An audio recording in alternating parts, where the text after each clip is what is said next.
Hi, everybody. Welcome to The Rest is History, the Battle of the Little Bighorn, where General George Armstrong Custer and the 7th Cavalry were wiped out by the Lakota Sioux, is one of the greatest stories in all history. It's a story of hubris, of recklessness, of extraordinary courage and heroism and tragedy, and that's the subject of our new Rest is History series. So in this first podcast, we're going to be digging right down into the character at the centre, General Custer, George Custer, his time in the Civil War, his pranks at West Point, his extraordinary cavalry charges, and his dash and his glamour, all of which, of course, was leading him towards his own destruction. Enjoy.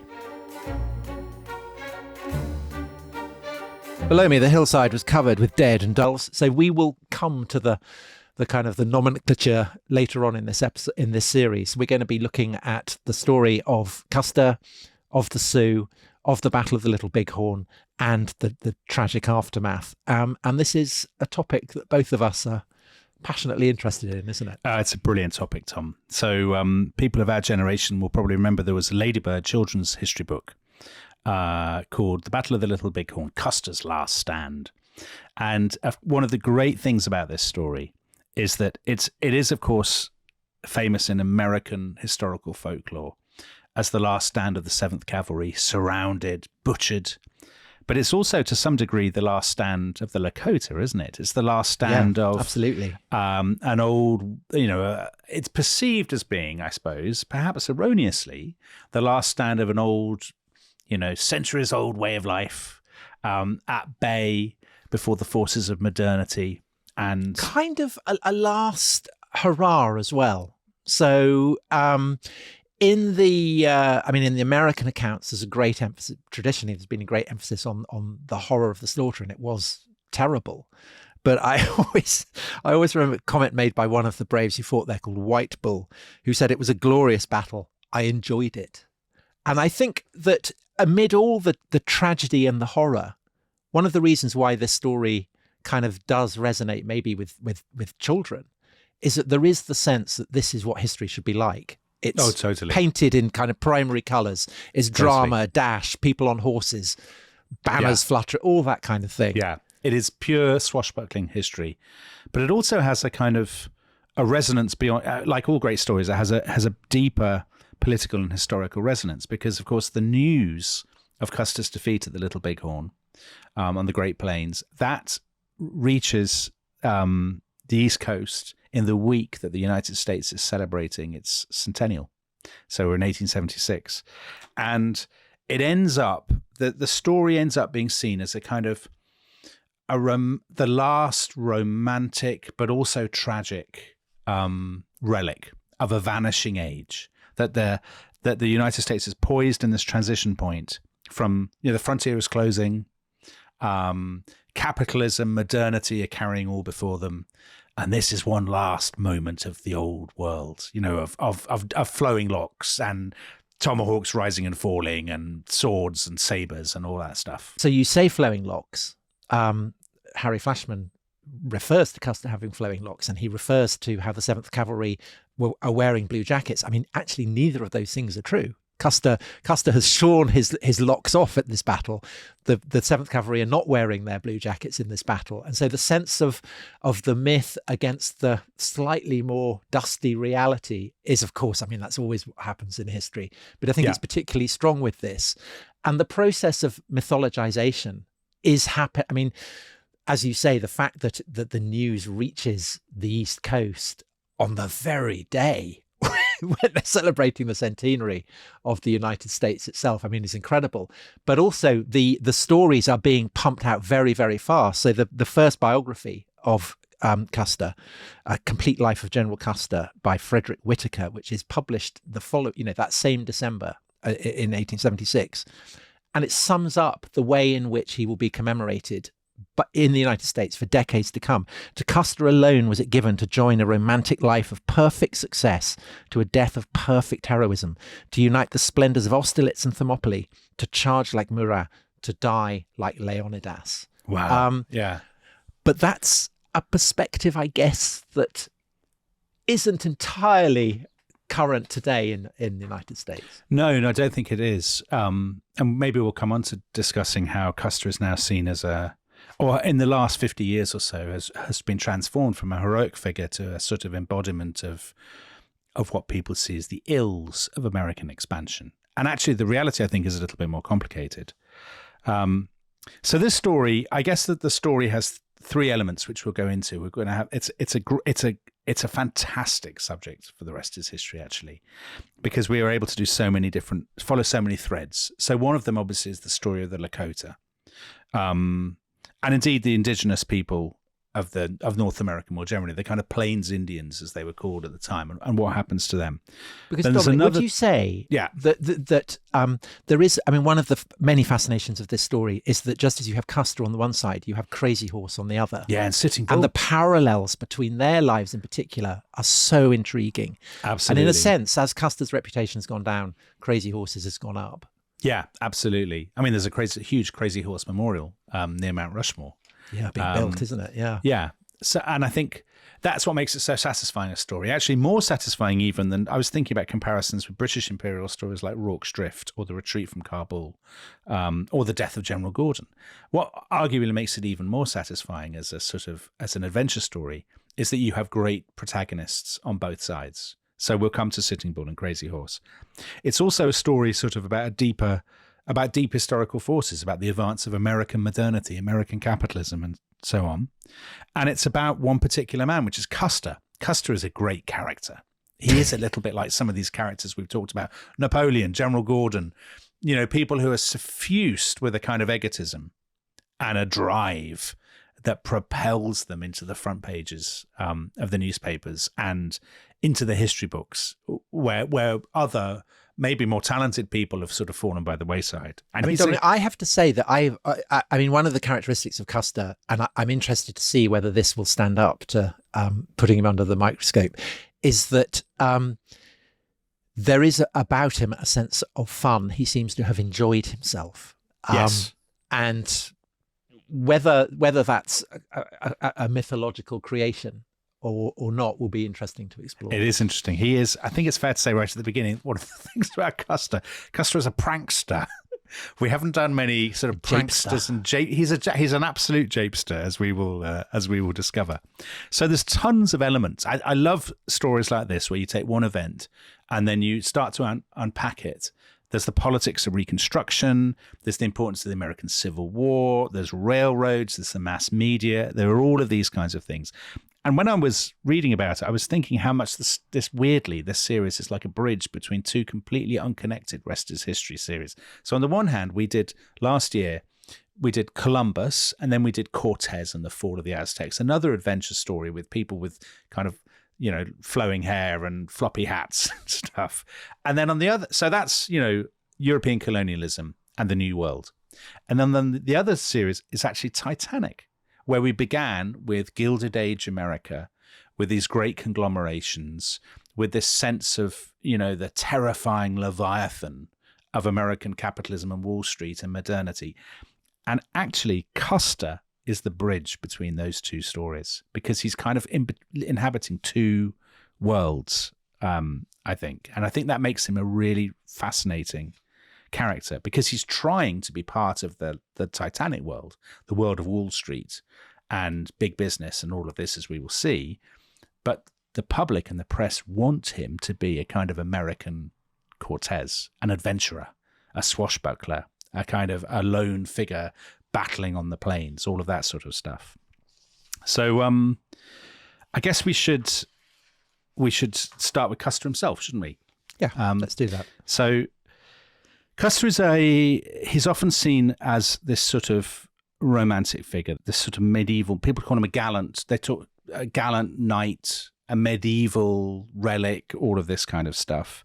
One of his great biographers, T.J. Stiles, who wrote a Pulitzer Prize-winning book, said he seemed to represent the country's youth as it slipped away, the nation as it had been and never would be again. He was the exaggerated American. Because that language of knights errant, cavaliers. So another brilliant biographer of Custer, Evan S. Connell, in his book Son of the Morning Star, describes him as this dashing cavalier embedded like a fossil in American folklore. I thought you'd like that. But, I mean, that's what's said about the Confederacy. Exactly. And Custer is fighting for the Union. Yes. So there is a sense in which he, despite being on the winning side in the Civil War, he is kind of bundled up into that sense of... Totally. He totally is, Tom. As we'll see, his relationship with the Confederacy and the Union and his relationship with the politics of America is a very complicated and convoluted one. But you're absolutely right. He is the Union's answer to people like Jeb Stuart, you know, the knight errant of the Confederacy. You know, the Confederacy saw themselves as kind of, you know, living in a Walter Scott world of Arthurian knights. And the same will come to be true of the way that say Crazy Horse is cast. Yes. Again, as the last of a romantic breed of noble warrior. Totally, Tom. Yes, exactly. That's what makes the antagonism between them, you know, so richly symbolic, so satisfying. So Custer, if he is in the kind of exaggerated American, as T.J. Stiles calls him, it's fitting that he's born in the middle of America, in the middle of nowhere, really. He's born in a place called New Rumley, Ohio. His dad, Tom, big, bearded man. Did he have a beard? He did. Of course, he's very satisfyingly had a beard. The important thing about his father is his father is called Emmanuel. He's a blacksmith. His father is a passionate Jacksonian Democrat. So small government, kind of independent, you know, yeoman farmers, super patriotic, very populist, as, you know, in the spirit of Andrew Jackson. Doesn't like, you know, interfering federal government, all of that kind of stuff. And Custer imbibes that completely. And it's going to be really important in this story because it sets him at odds with some of the people who should have been his natural allies. They're also evangelical Christians. They're Methodists. And his father, although his father himself was a great lover of practical jokes. He's a massive japester, isn't he? Yeah. But he's also quite a doorman in other respects. He's always he hates the theatre. And he's always sort of telling his son to think about his soul and stuff like that. So is his beard, Dominic, a 19th century Methodist beard? Totally it is, Tom. Yeah. It's an Ohio Methodist beard. So the listeners can imagine that. Yeah. I don't approve of such a beard, but there you go. He wants his son, George Armstrong, Orty, they call him. They often call him Armstrong. Custer, when he was a little boy, couldn't pronounce Armstrong. And he said Orty, and they call him Orty or Armstrong for the rest of his life. They initially wanted him to be an apprentice to a furniture maker. That didn't work out. Custer was obviously rubbish at lathes or whatever. He goes to live with his sister in Monroe, Michigan, which is just south of Detroit, I think. And that becomes a kind of second home to him and is important later on because it's where he'll meet his wife. Yeah, because when he's there, he starts doing odd jobs, doesn't he? For the town's leading resident, exactly, who's a judge. Yes, and this judge, what's he called? Judge Bacon. He will be featuring later in the story. He will indeed. Tremendous name. So Custer he goes back to Ohio. He becomes a teacher for a little bit. And then at the end of the 1850s, I mean, he's been a completely obscure figure up to this point. He applies to West Point, to the great military academy at West Point in New York State. And the way that worked was every congressman basically had the right to nominate a young man to the military academy. And usually they would nominate a political client because this is a sort of patronage world. And the unusual thing is that Custer is from this very democratic family, but the Republican congressman, it's a new party, the Republican Party, an anti-slavery party. The Republican congressman, John Bingham, chooses Custer. And people have often wondered why. And basically, it seems that it's because of Custer has a habit of interfering with the local girls. Bingham has a friend, Tom, called Alexander Holland.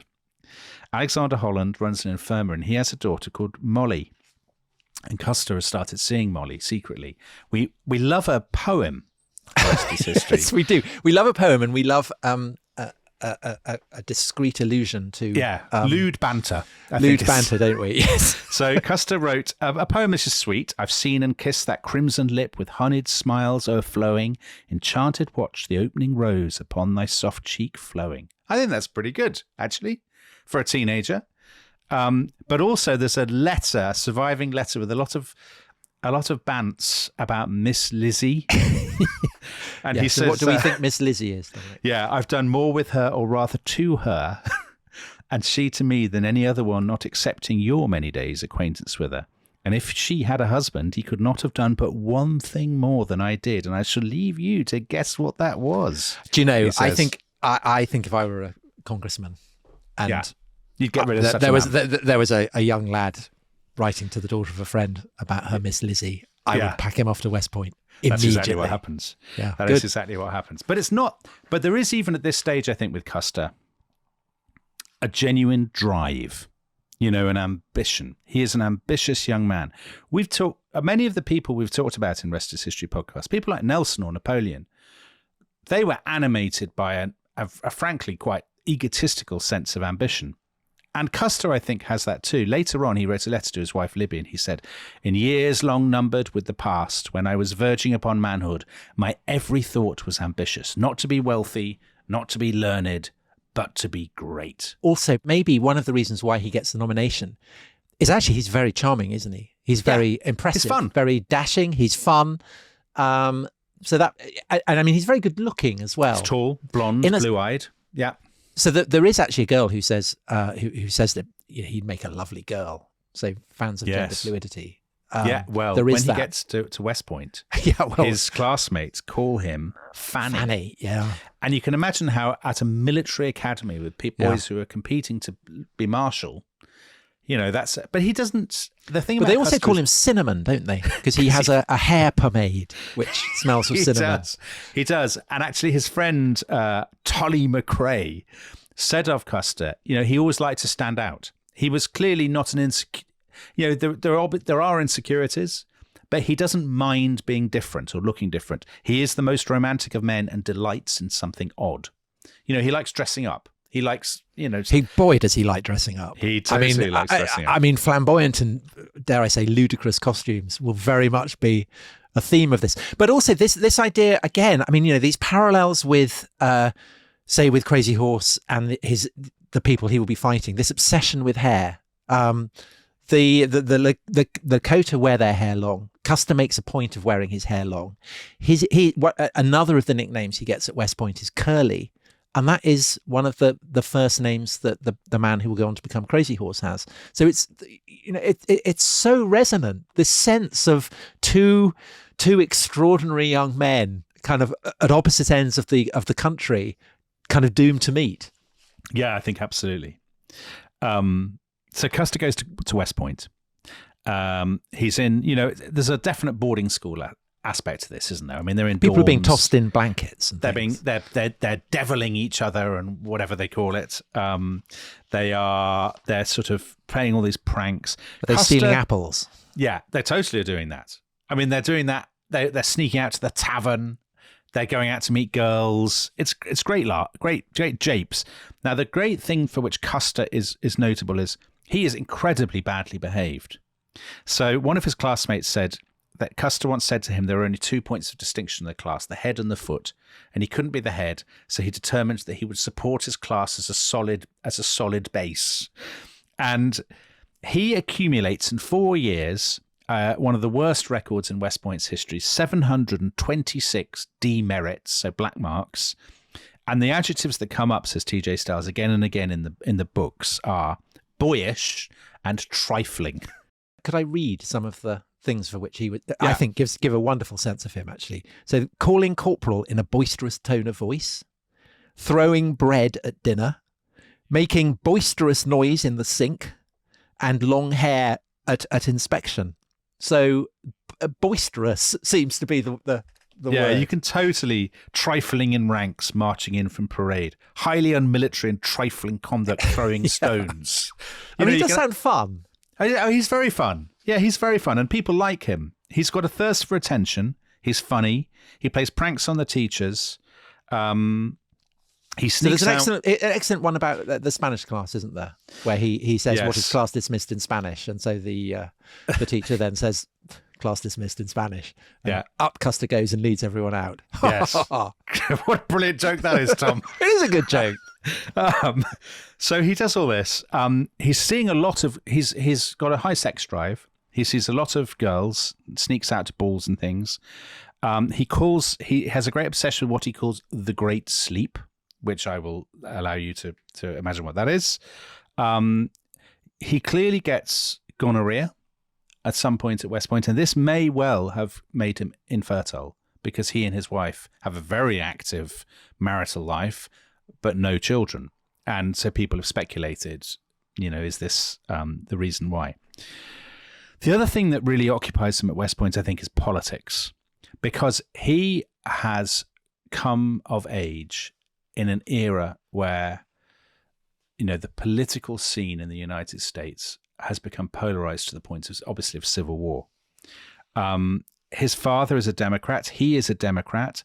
They are quite racist, I think, as a family. His father, people talk again and again about his father's deep antipathy to the Negro, and there's no sense that Custer doesn't share it, that he ever goes against it. He gets on very well with boys from the South. He's in a largely Southern company at West Point. His friends are from Texas, Mississippi, and so on. And we know from his letters that in that run-up to the 1860 presidential election, so that's the election that will bring Abraham Lincoln to power, and it will split the country on the issue of slavery, Custer absolutely does not want Lincoln to win. He despises Lincoln and the Republicans. What's his attitude to slavery? He thinks it's fine. I don't think there's any sense whatsoever that he thinks the South has been introduced. He says Republicans are a sexual interest. They are oppressing the South. The South has had insult after insult heaped upon her. He talks about the John Brown, the sort of... mouldering in his grave. Exactly. John Brown, who's a great folk hero to abolitionists, but a hate figure to the South after his attempt to sort of launch an insurrection at Harper's Ferry.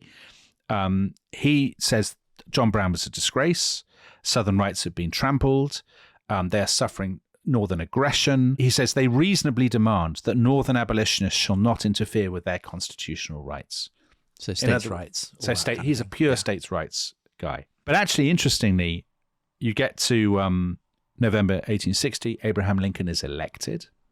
Lots of Custer's Southern mates say, right, that's it. We're resigning from West Point. We are going home.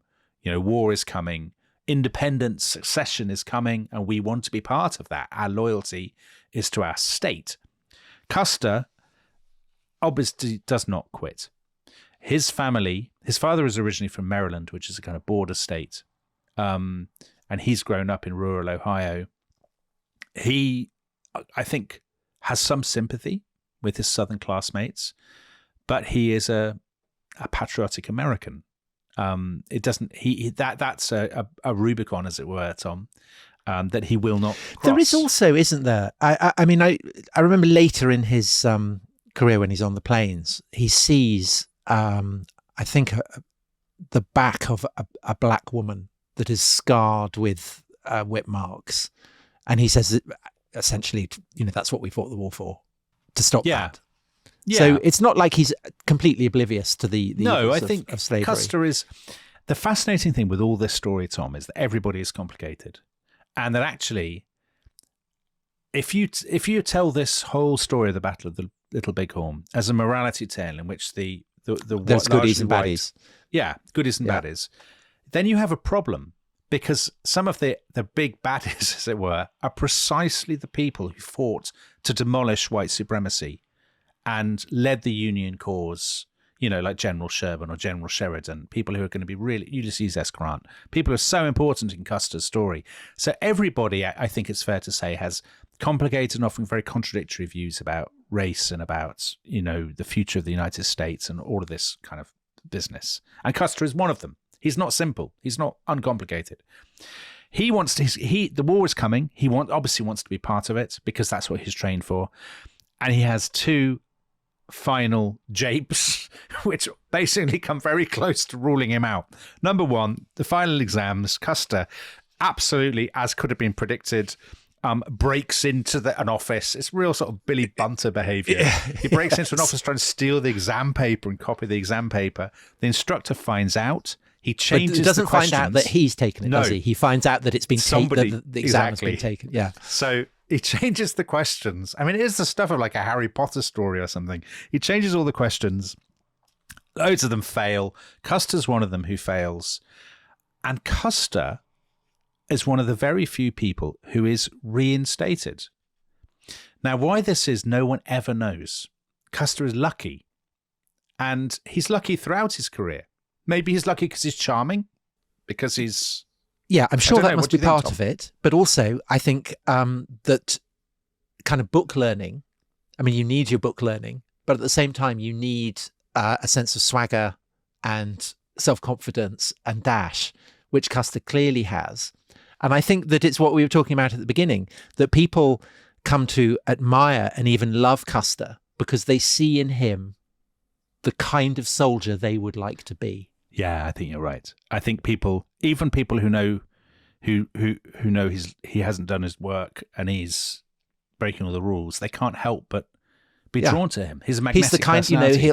he'll be on his horse with his long golden curls, and it's as though, he's leading the charge at Marston Moor or something. It's that kind of quality. Absolutely. So he does the final exams in the summer of 1861. The war has now really getting underway. He comes, of course, bottom, 34th out of 34, with so many. He has more demerits than he has correct answers. So he has 192 demerits for the year, which is 8 short of the limit to be kicked out. But somehow he's scraped through, and then he contrives to shoot himself in the foot because he's like in charge of. He's doing some supervision of other cadets. Some of them start to have a fight, and it's the absolutely unbreakable rule that if you're in charge, you break up the fight. Custer says, brilliant, bring it on. Let's have a ring. It's so Tom Brown school days. It's very, fair fight, lads. Meet behind the chapel. And the authorities find out he is charged with neglect of duty and conduct to the prejudice of good order and military discipline. And he has a trial. He has a trial on the 5th of July, 1861. And what is worth noting about this is a pattern. This anticipates in a really uncanny way what will happen in the build up to the Battle of the Little Bighorn. But not just that. I mean, throughout his entire career, isn't it? Yeah. He has orders, he ignores them. And everyone says, oh, fine, whatever. And he's actually right because he's in real danger. And he begs, just as he does before the Battle of the Little Bighorn. He begs and begs the authorities. He says, listen, there's a great war going on. There's a battle. And I've trained for this and I want to be part of it to help my friends. And they say, fine. They smile on him. So luck and charm and charisma have saved him, and he is let off. He's given orders to report for duty to Washington, D.C. And as we will see in the second half, the Civil War then changes his life completely. Okay, so we will be back after the break, and we will look at Custer's Civil War. See you then. Hello, welcome back to The Rest is History.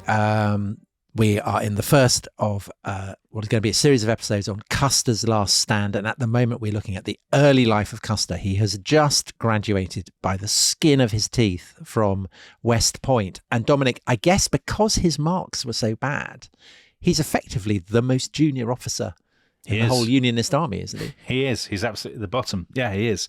He's he looks dashing. He's blonde. He's got his kind of flowing hair and stuff. He's tall, but as you say, he comes with a pretty poor CV. And at first, so at first he's really a messenger, a glorified messenger boy.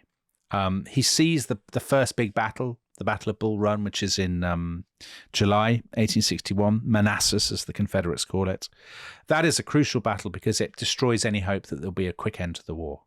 So the Confederates basically win it. And it ends with Union troops fleeing back to Washington.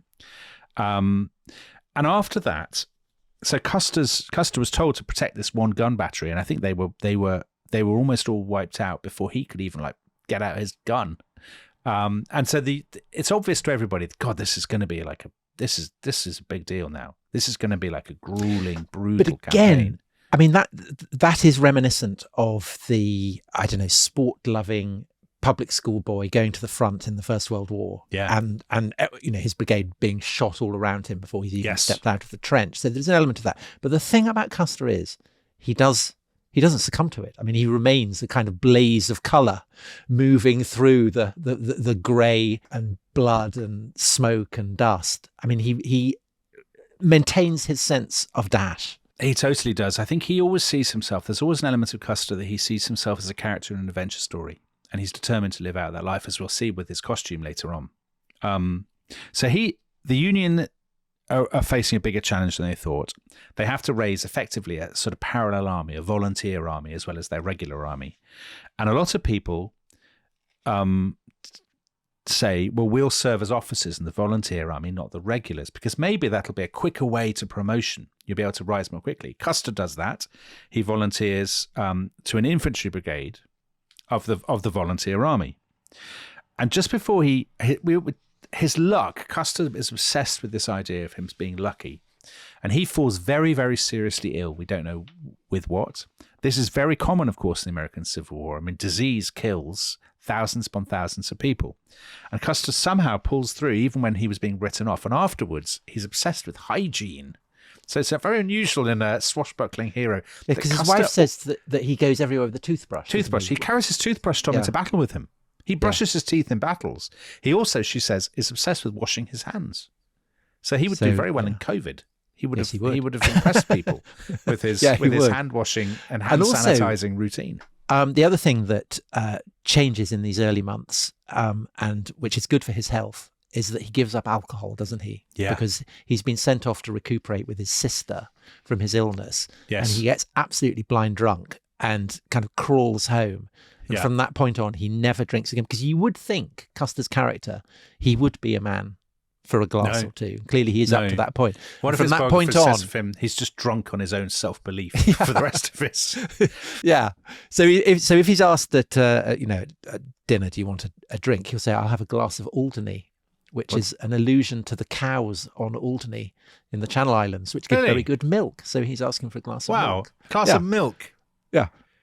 Oh my word! My sister-in-law good for the Channel Islands. Once went out with an Irishman who only drank milk. I held him in low regard, Tom. I'll be honest with you. But would you have held Custer in low regard for that? It depends whether or not, if his prankster side was uppermost. His prankster side is definitely up. Well, because that would counterbalance the milk. The other thing that he has to guard against, of course, is gambling. Yeah, he's a great gambler. Because his whole life is a series of gambles, and he tries to do that. Now that you've asked me the question, I actually think I'd be disconcerted if he was always washing his hands and brushing his teeth in front of me. That would put me off. Well, he brushes his teeth with salt. Yeah, that would be very I'd odd, find that troubling. I don't like any eccentricity in a man, Tom, you know. Anyway, so Custer... He starts to rise. He makes a name for himself. He's still very romantic, and he's very in a war which is a very unromantic war. You know, in some ways, the first industrialized war, a war of mass slaughter, of camps, of disease. He's still, there's a moment in the Peninsula Campaign in 1862 where he's described. He sees They're digging a mass grave. That tells you what kind of war this is. They're digging a mass grave of Union soldiers. And Custer sees this one boy, a very young boy, and he leans over him and he cuts off a lock of his hair and he takes off the guy's ring and he gives them to a comrade who's come from the same town as this fallen boy. And this is Custer. Yeah, So that's the romantic side, the chivalrous gesture, exactly. But there is also this slightly Homeric quality that when he's going out to fight, he is like a kind of warrior on the plain of Troy, looking out for individual enemies that he can face. So there's this extraordinary letter that he writes to his sister, Anne. And he describes how he is chasing an officer who's mounted on a real thoroughbred, and he's picked this officer out because he knows it's going to be good sport to chase him. And he says overtly, I selected him as my game. So this idea of, on the one hand, the chivalry, but on the other hand, the sense that he's with it all. I mean, he is a killer. Yeah. He loves Tom. He loves it. He writes to his cousin. He says, I know the war is terrible and lots of people are dying, he says, but I must say I shall regret to see the war end. I would be willing, yes, glad, to see a battle every day of my life. And there are some people who enjoy wars and who enjoy the thrill, the adrenaline rush. Custer is one of them. He does fun things. He goes up in a balloon. He does go up in a balloon. Yes. There's a guy who's he's called Thaddeus Lowe, the chief aeronaut of the Balloon Corps. And Custer goes up in his craft to look at the Confederate lines, and he really likes it. And then he says, well, I'll go up at night, you know. Unfortunately, the Confederates haven't lit enough fires, so he doesn't really get up early in the morning, doesn't he? Yeah, so he gets up when they're having their breakfast. You know, he does all these things. He has larks, doesn't he? And there is a sort of weird gallantry sometimes to the Civil War. So there's always moments when there's sort of a pause in the fighting, and he'll get invited to kind of Confederate weddings and things, aren't there? Because you know, lots of his friends from West Point are on the other side, and again there is that sense of you know, of a chivalrous rivalry. So right towards the end of the war, there's this friend of his, a former roommate of his at West Point, Thomas Tex Rosser. Did you come across him? I don't know about Tex Rosser. So they're busy fighting each other, and they're trying to capture each other's, you know, kit and wardrobes and things. So Tex sends a message to Custer, "Dear Fanny, I'm sending you a pair of your drawers which I captured at Trevelyan Street." And Custer replies asking Tex to direct his tailor to make the coat tails a trifle shorter. And then he says, later he writes to Elizabeth saying that he's captured Tex's raccoon and squirrel from his private menagerie.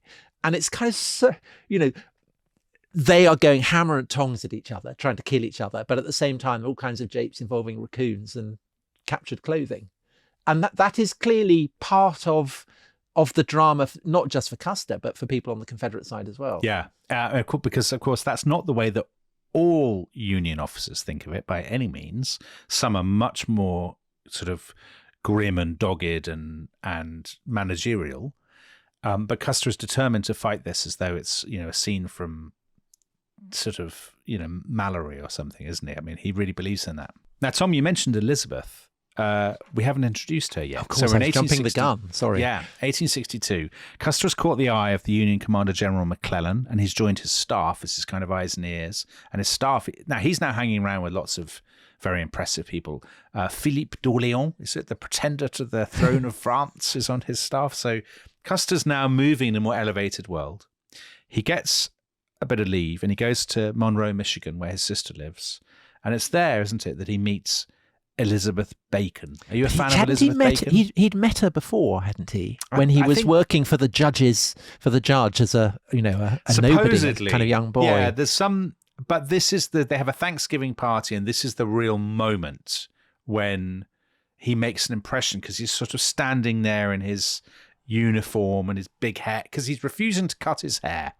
He says, I won't cut my hair until we capture Richmond, Virginia, the sort of Confederate capital. And he looks very gallant at this party, and he captures Elizabeth's attention. She's a sort of small, she's brown haired, she's pretty, but she's very serious, isn't she, Elizabeth? Are you an Elizabeth fan? Libby? I'm absolutely an Elizabeth fan. She adores, I mean, spoiler alert, she adores Custer. Yeah. And burnishes his legend very, very effectively. She does. And, you know, and I'd like to see a successful marriage. But the judge is not a Custer. He describes him as that moustached fellow, and he says he's already slept with 3 girls from the town. What do you want to have anything to do with him for? Again, if you think of, we talked about Custer's father looking absolutely like you would expect a mid-19th century American Methodist to look like. If you imagine an intimidating judge from the same period, he's kind of very bald, isn't he? Very kind of rock solid, very much not the kind of man who would enjoy a man who's allowing his hair to grow out. Or japes. Or japes. Pranks. Yeah, he wouldn't be a fan of that. Would not be a fan of that. You can absolutely especially not with his beloved daughter. No, not at all. So actually they say no. Custer is rebuffed. He's basically sent back, you know, see if you can make something of yourself. And actually he does make something of himself, because he goes back to the front, and in the summer of 1863, he is promoted at the age of 23 to brigadier general. And it's at that point that he really goes to town on designing his own outfit. I love this, Tom. I love it too. His own costume. It's very Nelsonian, I think, this, or Napoleonic. So he has his big hat, doesn't he? It's a Confederate hat. Yeah, which he always wears sort of on one side, like a felt hat. Well, because he says he has very fair skin, so he's worried about that. but he, as you say, he wears it at a jaunty angle. And you've mentioned how he's growing his hair, and he says he won't cut it until he's, the Union have taken Richmond. And of course, this is pure vanity, but also quite odd because his nickname is still Fanny. So there's he's got a girl's hairstyle, yeah, but he's setting it off with this sensational military uniform. Well, he's got this black velvet jacket. It's a hussar's jacket, isn't it? Embroidered with gold, lots of gold on it, gold piping. And underneath the black, sort of the velvet hussar's jacket, he wears a sailor's shirt with a stars sewn into it. I think stars sewn into your sailor's shirt is an unusual look. And a huge red cravat. Yeah. And massive boots and spurs and all that. He's got gold lace on his pants. Yeah, all of that stuff.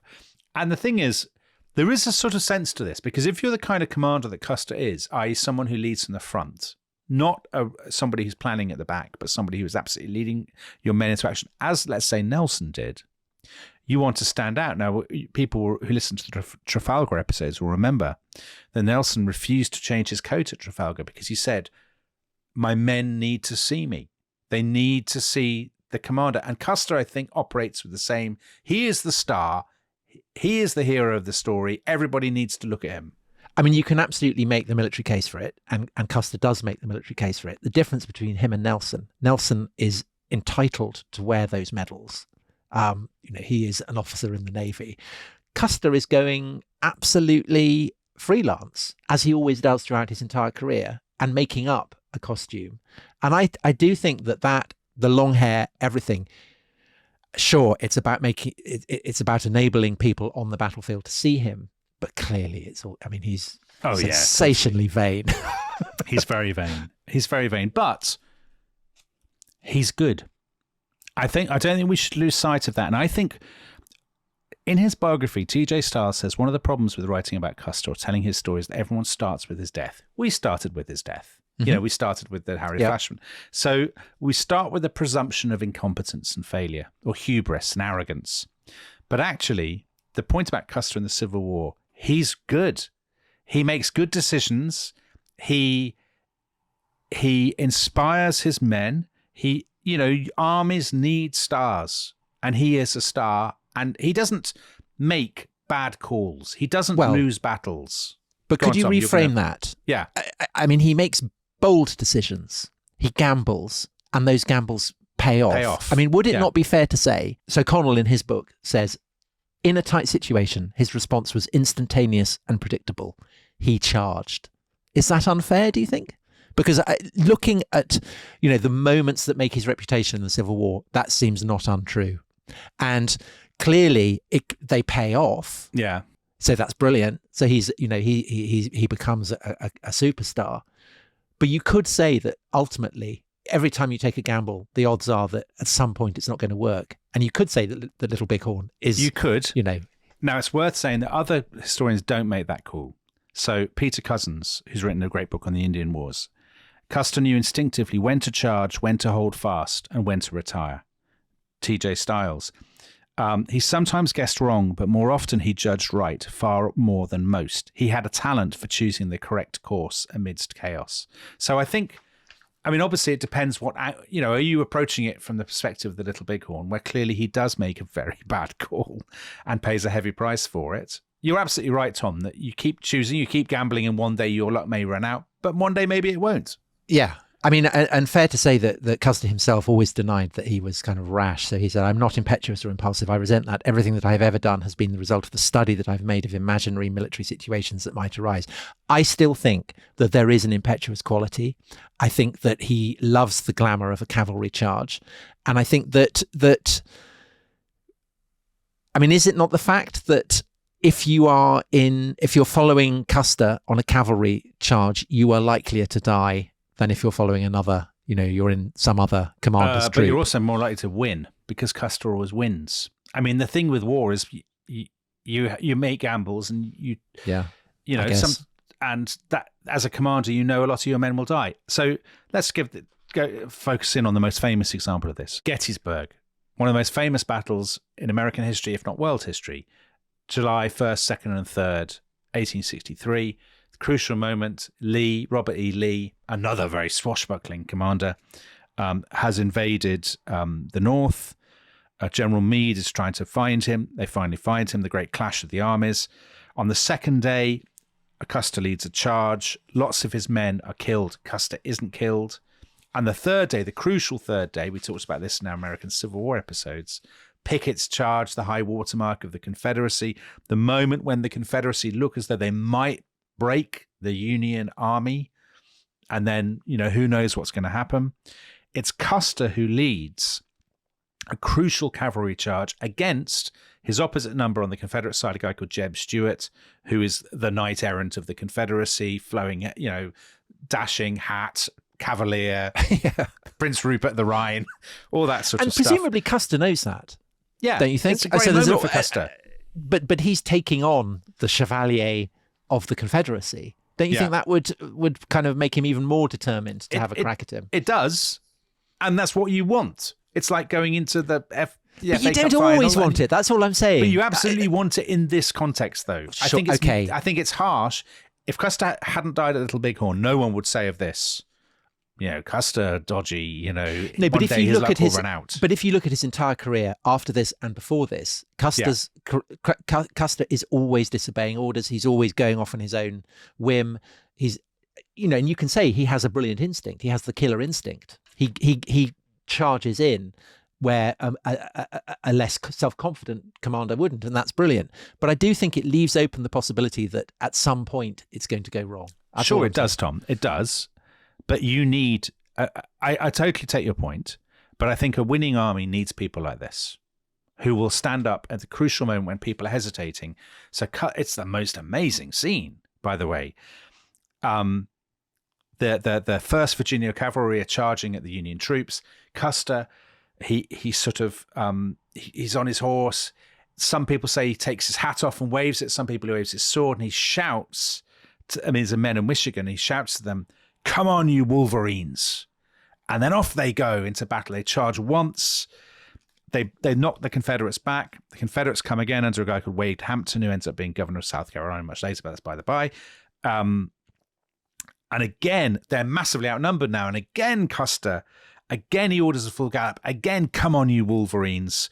The Union troopers, this is from Stiles' book, roared and smashed their horses into the rebel ranks, sabering all who came within reach. The clashing of sabers filled the air. Custer fought in the center. All of this sort of stuff. Custer's horse is shot from under him. Yeah, he his jumps on favourite another horse, horse. isn't it? Yeah. Roanoke, yeah. He jumps on another horse. It's incredible stuff. He is an absolute superstar after this to the Union newspapers. The boy general with the golden locks. And the hat and the sword. He didn't win because he loves the sword, doesn't he? Of course. He loves all that. Yeah. Waving his sword in the air, the hair. The newspapers in the North are... they're all over him. And interestingly, his soldiers don't say Custer is reckless. I feel unsafe with Custer. They say he's brilliant. They talk about him, Tom, like Nelson sailors talk about Nelson. "So brave a man I never saw, as competent as brave. Under him a man is ashamed to be cowardly. Under him our men can achieve wonders." I mean, this... I don't think there's any... again, Dominic, just to say that there will be officers who serve with him who do have a very different take on him, who do think that he's reckless. And people who hate him, I think, by and large. Custer is somebody who does make enemies. And so people who hate him, there are people... The most famous one is a guy who we'll be talking about a lot in later episodes called Major Benteen, right? Who Benteen would basically... If Custer also was... Major Reno, who also feature in so unfortunately, the very men on whose Custer's life depends in the crucial hours. But I think... I don't think there's any way of reasonably undermining his achievement in the Civil War. He is quite reasonably the star of the Union. No, I'm not disputing that, but I'm just saying that what enables him to be successful in the Civil War is also what will end up destroying him, and that's what makes him a kind of tragic hero, I guess. You're destroyed by your own virtues, aren't you? It's a Greek tragedy, Tom. That's what it is. That's what it is. So anyway, he's a great star. The judge relents. yeah, you can marry my daughter now. So he marries Libby. The judge is Republican as well, though, isn't he? Yeah, the judge is a Republican, very into the Union cause, exactly. He marries Libby. They have their honeymoon in New York, I think, which is worth noting because we always think of Custer on the frontier. The place Custer loves most of all is New York. He wants to be a success in New York, and this will come into play later on and be very important in his story and the story of the Little Bighorn. Custer's basically his failed attempt to turn himself into a New York tycoon. Which ends disastrously. He and Libby, they have a brilliant time on the honeymoon. They're always writing each other kind of suggestive letters about what they've got up to. And again, there's all these kind of code words for they keep saying all over that. They will write to each other all the time. Oh, I do want one so badly. I know where I would kiss somebody if I was with her tonight, all this kind of thing. At one point, his letters, it's at one of that battle that you mentioned where the guy captures his clothes, Trevilian Station. Their letters are captured and Custer has to write to Libby and say, really we're going to have to use a more intricate code because this is very embarrassing. Hacking into your WhatsApp or something. Yeah. So they have a very charged relationship. So just to tie up Custer in the Civil War, in 1864, he comes, Lincoln is constantly kind of shuffling the Union pack because he's desperate to find generals who will actually win. And in 1864, he gets a new Supreme Commander in Ulysses S. Grant. And Grant is going to be a huge figure for Custer. And without getting too bogged down in Grant, the important thing here is that they could not be more different. And I think it's fair to say that Custer is the past, or he's the kind of romantic image of America and of its army, and Grant is the future. Grant is unostentatious, he's modest, he's a planner, he's utterly ruthless and methodical in the way he plans the war. He's a winner. He, as the New York World says, no Napoleonic displays, no ostentation, no speech, no superfluous flummery. And his model of unheroic leadership modern leadership could not be more different. It's industrial leadership. Industrial, exactly. Tom, yeah. That's the right way, yeah. And Grant, as part of this change, and a whole load of new people like William Sherman, who leads the Scorched Earth campaign in the South, are coming to the fore. The most important one from Custer's point of view is a chap called Philip Sheridan. Sheridan is going to be Grant's cavalry commander, so Custer's boss. Sheridan is extremely short, isn't he? 5'5". He's of Irish extraction. He's incredibly fierce, but he's also politically radical. He really hates, the Confederacy. He wants to demolish white supremacy. He will end up being Custer's great patron, but of course politically they're slightly at odds. Sheridan and Custer are fighting through the Shenandoah Valley in 1864, kind of driving the Confederates back.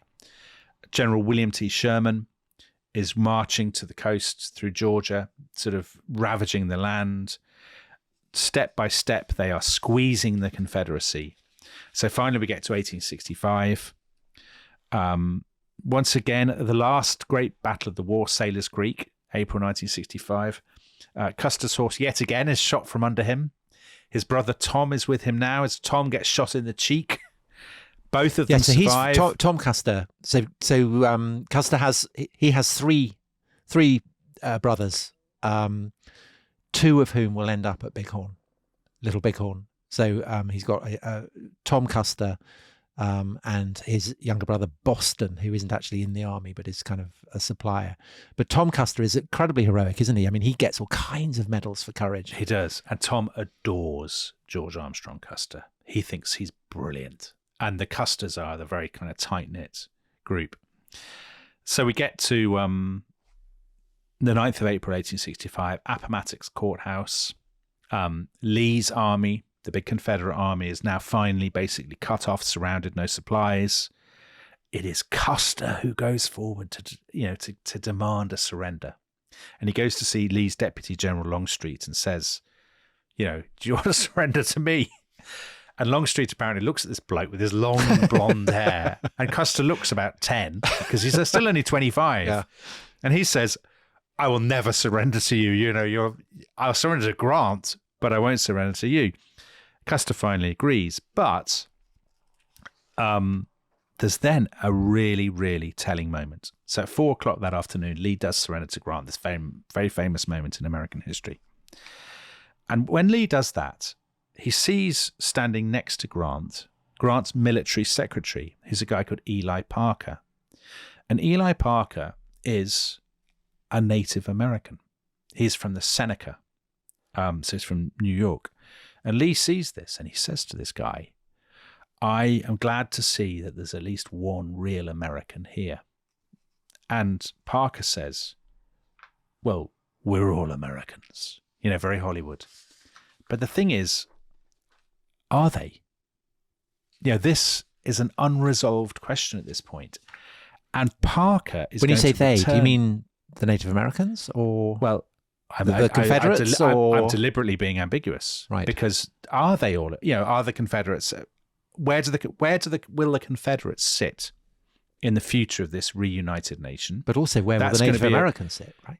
And where will the Native Americans? Because, of course, not just the Seneca, but there are a lot of other people, a lot of other nations out there in the West to whom the Civil War has been a sideshow. They're not interested in the Civil War. They have much bigger fish to fry as they see it.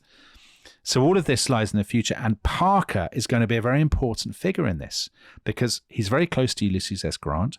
Grant is going to become president eventually, and he will bring Parker with him and get him to, as he sees it, settle the question of, European-born Americans' relationship with their indigenous neighbors, that he was going to settle this question once and for all. And the unraveling of that policy will have a massive impact on Custer's life and death. But of course, for the time being, all that lies in the future. The war is over. General Sheridan buys the table on which Grant and Lee signed the deal, and he gives it to Custer's wife, doesn't he, Tom? Incredible thing. And he says, permit me to say, madam, there is scarcely an individual in our service who has contributed more to bring about this desirable result than your very gallant husband. I mean, there is your answer. That Sheridan thinks Custer really played a massive role in this. He's not doing that just to be nice to Libby. He doesn't give a damn about Libby. So it's often said, isn't it, that Custer is kind of Murat to Sheridan's Napoleon. Sheridan clearly responds to the sense of dash and gallantry that he recognises in Custer and admires it. They need it. Even Grant. Yeah. They need a card like that to play, and Custer is that card. And so this is perfectly summed up when Elizabeth Custer meets with Abraham Lincoln shortly before Lincoln gets shot, and Lincoln says to Elizabeth Custer, "Oh, so this is the young man whose husband goes into a charge with a whoop and a shout." So that's clearly very much his reputation of whoop and a shout. And Elizabeth Custer replies to this, "Yes, and I hope he will always do so." And Lincoln says that in turn, "I see, so you hope to be a widow." Well, that is... It's an amazing exchange. That is ominous. Ominous, Tom. T.J. Stiles, in his biography, ends this section by saying, Custer was only 25. He held the second highest rank in the army, disregarding seniority. He'd killed men and won battles. He was a celebrity. His success had taught him many lessons about himself and the world, and he'd spend the rest of his life learning that they were wrong. So it's basically the same thing as Lincoln's comments, isn't it? Everything you've learned up till now is what will lead you to disaster in the future. And next time, we'll get Custer to the frontier, and we'll see how he becomes absorbed in the turmoil of Reconstruction and the snake pit of post-war politics. And he will have his first encounters, Tom, with the Plains Indians. An amazing story. And of course, if people want to hear that right now, is there anything they can do? Are you aware of anything? They can absolutely sign up to the Rest is History Club at therestishistory.com. And Dominic, if you do that, you don't only get immediate access to all the next 5 episodes, but you also get a host of other benefits, don't you? So unbelievable value. Truly unbelievable. So, but you don't have to. Either way, we will be carrying on this extraordinary story, and we look forward to to you joining us very soon. Bye-bye. Bye-bye.